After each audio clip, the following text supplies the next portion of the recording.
นี้แม่เอ้ยแม่และฟังเสียงฝนปนเสียงฟ้าบนนภาฝ่าห้องตังสิ้นแม่สาคนค้างหอและดีเปิดป้องเยี่ยมมันดังตึงตั้งแต่ไกลและทำให้ใจน้องขนิ่งจองเน่ามันหลังคิดแต่ยังนอเป็นสาวผู้เบาจานได้มาตาน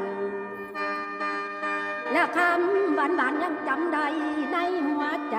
บ่ลืมง่ายพี่จันเอ๋ยสัญญารักต่ออาย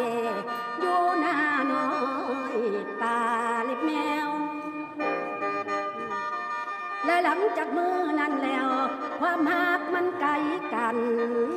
ความสัมพันธ์ไมตรีแม่นบ่มีเอ่ยแต่ข้าวนั้นละมากกะสันแสนโอ้นอแฟนของโตมอบให้น้องไปเคียงคู่ละส่วนตัวเฮา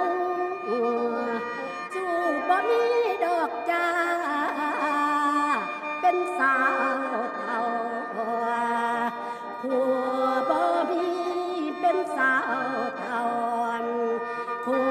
บ่มีกำมีเบนโอ้ยโอ้ยโอ้ยสอนมัว